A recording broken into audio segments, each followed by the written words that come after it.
Hello everyone, welcome to Skyrise Academy. In this video, we will be discussing about the convalescent plasma therapy.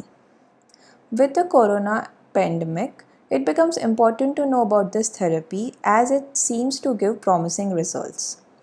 Let us first understand it in the Indian context. Indian Council of Medical Research has framed a protocol for the convalescent plasma therapy for COVID-19 patients. See, in India, the statutory requirement is that the Indian Council of Medical Research frames the protocol and the Drug Controller General of India approves it. The protocol framed includes a clinical trial in the patients who are in the serious conditions and are on ventilators. And it is on trial basis, which means that it cannot be given to each and every patient who has been infected with the coronavirus. Recently, the Drug Controller General of India has given the approval to the state of Kerala and the Delhi to conduct the trial of this therapy on the clinical basis. So now let us understand what is this therapy about. So convalescent plasma therapy involves transfusion of blood plasma of a recovered patient into another patient who is in serious condition. So this therapy, before undergoing to the what is blood plasma, let us first understand on what principle it works. So it is based on the concept of passive immunity, in which the antibodies for some disease such as diphtheria, which are developed somewhere else, like it can be in the human body or in the animals, and then they are injected into the humans. So that is the passive immunity. So first, now let us understand the different types of immunity: active immunity and passive immunity. Both these types of immunity are again divided into two parts: natural and artificial. So the immunity which results from the production of antibodies by the immune system in response to the invader antigen, that is called active immunity. It is natural when your body produces it by itself naturally, and it is artificial when you have been given vaccine for a particular disease and later when the virus of that disease attacks you and your body produces antibodies. That is artificial active immunity. In the passive immunity, the antibodies are not produced by your own body, but rather they are given to you through injections. So again, that is divided into natural and artificial. Natural passive immunity is when the infant receives the antibodies from his or her mother through placenta or through the breast milk. That is when you acquire natural passive immunity. It protects the child for few weeks. Artificial passive immunity is through this therapy, convalescent plasma therapy, because in that the antibodies are injected into the infected person. So now what is plasma? To understand plasma well, we also need to know about what is blood and what is its composition. Plasma is a matrix on which the blood cells float. Plasma is very important because it contains the components of immunity, which are obviously known as antibodies, which fight for you against the disease. So before we go to plasma, now we need to first know about the blood. Blood is the connective tissue, fluid connective tissue. It circulates throughout our body and provides the oxygen and nutrients to various cells and tissues. So now let us go to the constitution of blood. So it has plasma and the formed elements. So blood is divided into four major elements. One is plasma, and in the formed elements, one is RBC, red blood cells, WBCs, white blood cells and the platelets. Now WBCs are again divided into 5 parts: monocyte, lymphocyte, eosinophil, basophil, neutrophil. In white blood cells, there is a further classification about granulocytes and agranulocytes. So the monocyte and lymphocytes don't have granules, so they are under the category of agranulocytes, and the other three have granules, so they are under the category of granulocytes. Now the all these WBCs have different functions. So as we are discussing about the convalescent plasma therapy, function of lymphocytes becomes important. They have the function of producing antibodies. Lymphocytes are of two types: B lymphocytes and T lymphocytes. B lymphocytes are the major lymphocytes and T lymphocytes are the helper cells.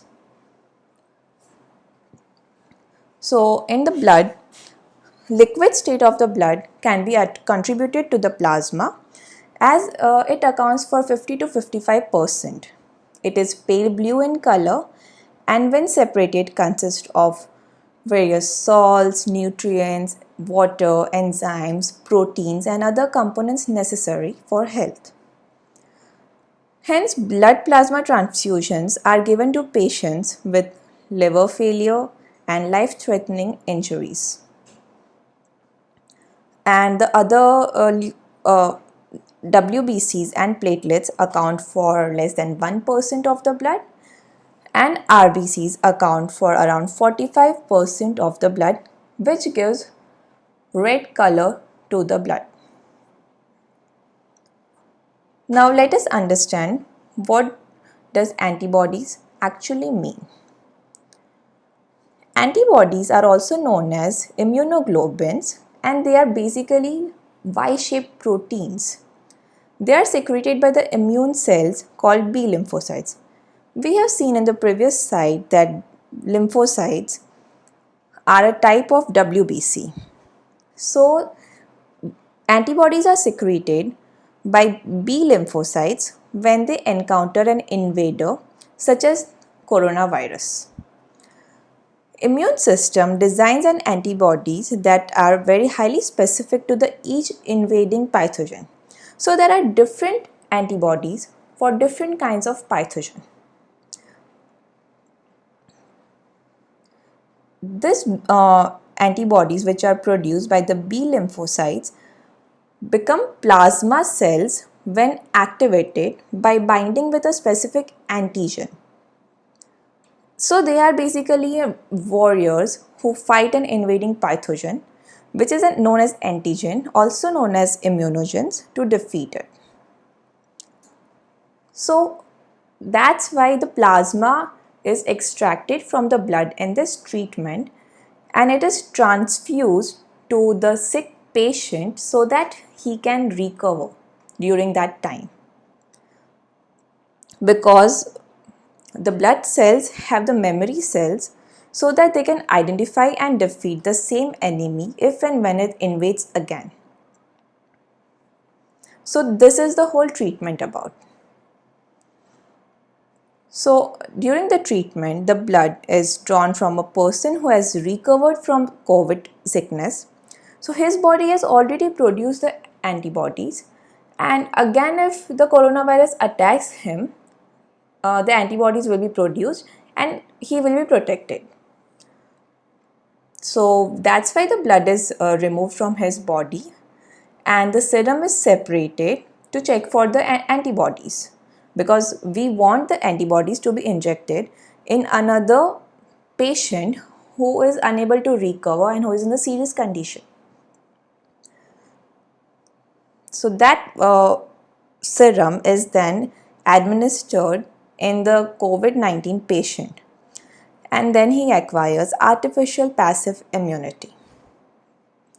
This immunity stays for 3 to 4 days and during which the patient recovers, and that way we can lower the death rate in the country and worldwide, of course. Now let us see the history of this treatment. It dates back in the 19th century when Behring, a German physiologist, discovered that the serum obtained from a rabbit infected with diphtheria was effective in preventing diphtheria infection.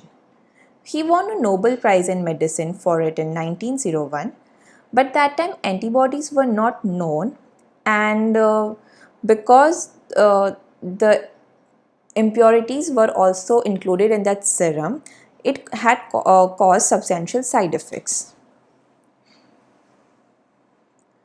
Earlier use of this therapy. This therapy has been used for various diseases. Earlier they were used for the bacterial infections, but with effective antibiotics being developed against the bacterial infection, they are now used only for the antivirals. So whenever the new viral outbreak takes place, no drugs are available to treat it. Hence, the convalescent serum has been used during the past viral epidemics. Most recently, it has been used for the Ebola outbreak of 2018. Earlier, it has been used in SARS Corona 2003, then H1N1 influenza virus pandemic of 2009 and 10.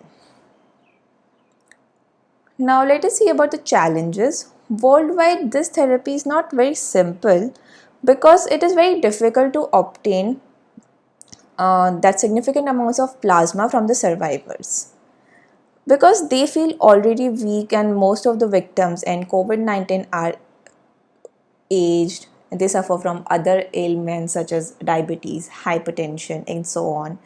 So they are unable to participate in blood donation.